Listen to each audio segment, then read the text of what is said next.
Hello and welcome to class 9th subject English Beehive book poem 4 The Lake is Lay of Innisfree by William Butler Yeats. This poem is a lyric. It is a musical poem. It explores the poet's longing for the peace and tranquility of Innisfree, a place where he spent a lot of time as a boy. Innisfree is the name of a place. It is a very quiet place, and that is the reason the poet wants to go there. He had spent his childhood in this place. He has very sweet memories of that place. That is why he wanted to go back to the island of Innisfree. Now, let's know about the poet William Butler Yeats. William Butler Yeats was born on 13th June 1865 and died on 28th January 1939. He was an Irish poet and one of the foremost figures of the 20th century literature.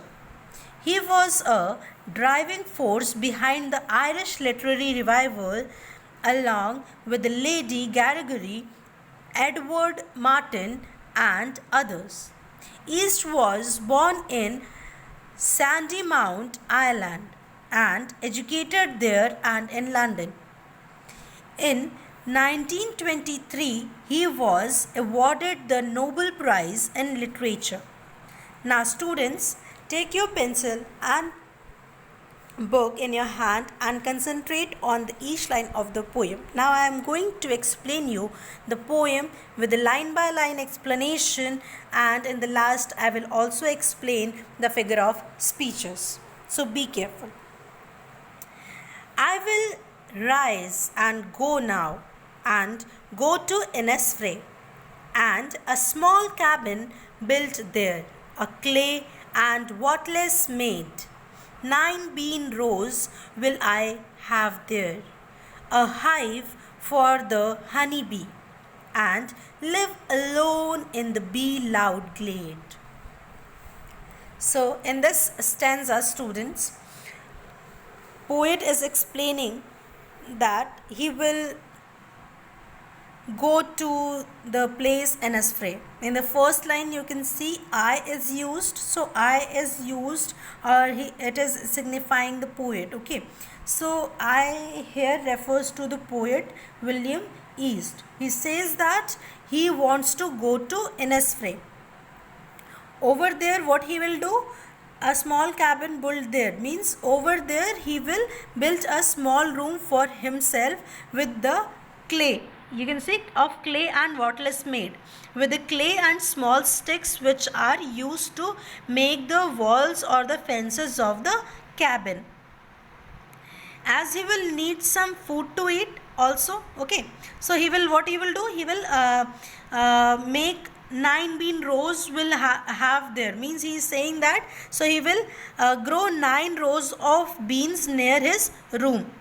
Also he will get the honey from the honey bee hive. Hive is chatta, madhumakki ka chatta. He says that the open space where he will build his room will be full of the buzzing sound of the bees, and over there he will live all alone in the peace and tranquility. So bee loud glade means, glade here means the open space, bee loud means the buzzing sound of the bees. Wattless here you can see, wattless is the bamboos, you can say the sticks which is used to make the fences.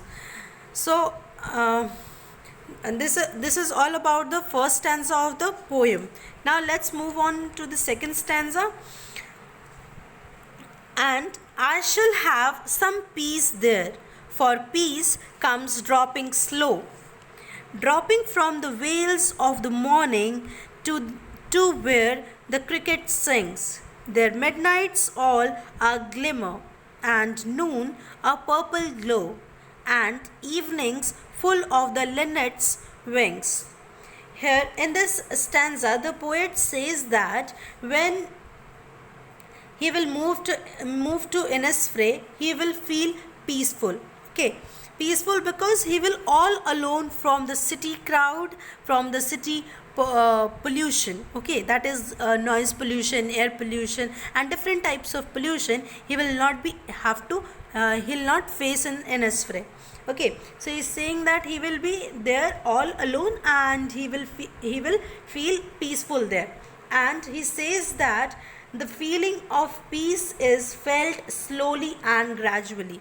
So he is explaining his feeling, that how he'll feel his peace in Innisfree. He is saying that slowly and gradually the peace will fall. How it will be falling? Through the morning. Okay, dropping from the veils. He describes how he would feel peaceful in the morning time. Morning time, when students, you all know, when in the morning time dew used to fall. Okay, fog is there slightly, dew, ओस जिसको हम हिंदी में कहते हैं. In the morning time when it is cloudy and the view is not very clear, then it will appear as if the morning has worn a veil. Veil means curtain. Okay, so veil is curtain over here. So morning has worn a veil and has hidden itself. Looking at this scene will make him feel peaceful. Further, he says that when the male cricket insects will sing a song, that sound will bring him at peace. Students, in the night time also, when at near about when sunset, after sunset, you must have listened the cricket sounds. Okay, in the silent places where noise pollution is not there, you can listen the sound of these crickets. Okay, and in the morning also see sound is there, which is coming out from the bushes. Okay, so just notice in your day-to-day life also. So that sound, that cricket sound, the poet is also want to listen, and which will bring him at peace. Also at midnight, when he will see the twinkling stars, their midnights all a glimmer. Glimmer is all about the stars lights. Okay, twinkling lights. So he is saying that at midnight, when he will see the twinkling stars in the open sky, their shine will give him peace. So as you all know, students, in the city side, just because of the air pollution, we are not able to have the clear view of the sky. Okay, so poet is saying that he will also be able to see the twinkling stars in the open sky. Their shine will give him peace over there. In the afternoon, when the sunlight will give a purplish glow, means when the sun used to set, and after that a little bit light is there in the sky and the sky glows purplish. Okay, so at that time it will also give him peace. During the evening, when he will see the linnet bird flying in the sky, then also he will feel peaceful. So linnets are the small birds, students. They are of brown and grey color, and they're having very small beaks. Okay, so such type of birds used to sing. So those sounds, whose one insect is there, that is the which is the cricket. Okay, he will listen the sound of crickets, he will listen the sound of buzzing bees, and he will listen the sound of the linnets. Linnets are the birds, small birds. Okay, so he want to have all these creatures in that Innisfree. Now in the third stanza,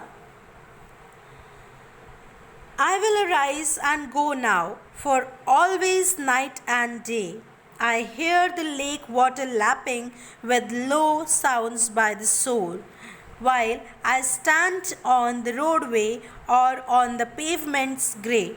I hear it in the deep heart's core.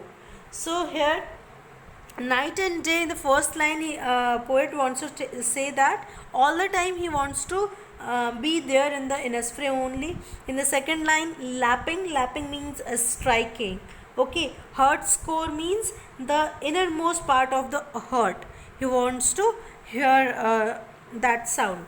So in the third stanza, the poet says that now he will stand up and go to Innisfree, because all the time the sound of the lake waters striking the shore repeats in his mind. Means that water sound which is striking the shore, that sound the poet is just loving and want to see it, wants to feel it.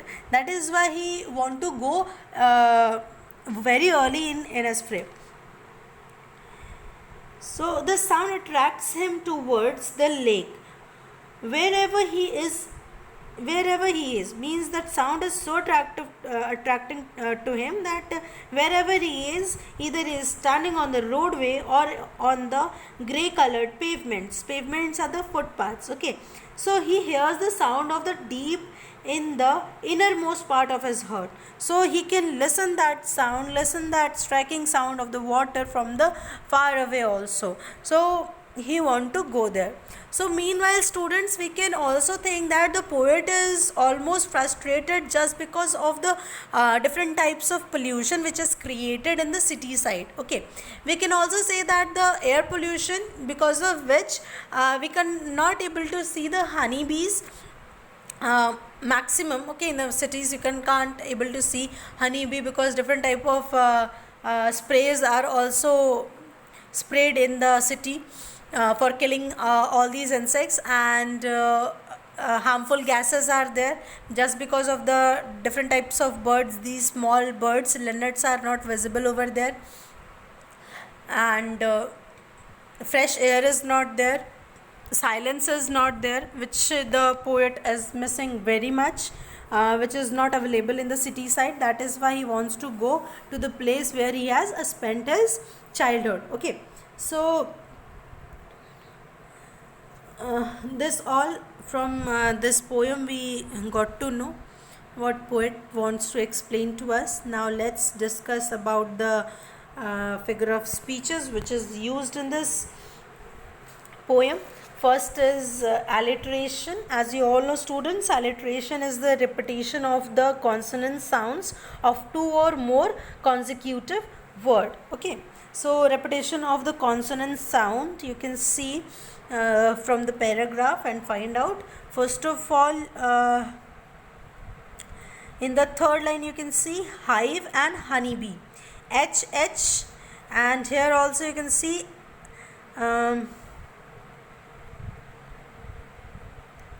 here you can see H, have, hive, honey. So H is used over here. So H is what? Alliteration, which is written to create rhyme scheme. Now next is repetition. I will arise and go now. First line, here you can see I will arise and go now. Okay, here first line of this stanza, I will arise and go now. And you can see this same line in the last paragraph, first line. Okay, I will arise and go now. So this is what? This is repetition. Repetition is what? When the lines are repeated. Poet repeat any word or any line to show emphasis. So that is what? That is repetition, figure of speech. Now personification. Personification is done with the morning. Okay, so the dropping from the veils of the morning.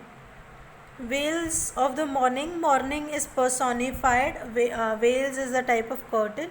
Okay, so here as we all know, curtains are used by the human beings, and morning is not a curtain. Okay, so here personification is done.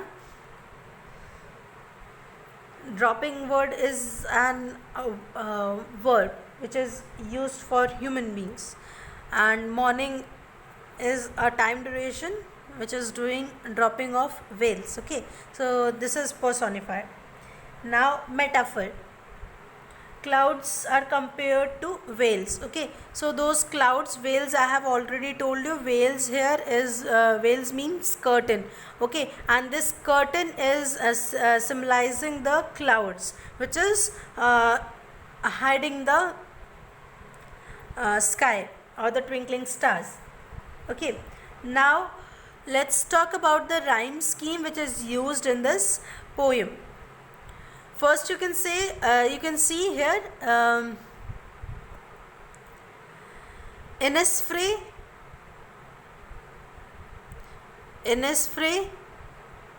honeybee made glade, free bee made glade. So, what you have thought about, which type of rhyme scheme it is? A, B and A, B. Okay. So, in the next paragraph, in the next stanza also you can see, slow glow, sings wings. These two are rhyming. Slow, glow are rhyming with each other. Sings and wings is rhyming with each other. Now, here, day, grey, shore, core. So, this is also rhyming. So, which type of which type of rhyme scheme is used in this poem? A, B and A, B. I hope you have understood. Now here assignment is given to you all. Some questions are there. You have to write the answers of these questions in your copy with a good handwriting and clear description. Thank you. I hope understood the video. Any doubt is there, you can go to the comment box and clear your doubts. Thank you and have a nice and healthy day.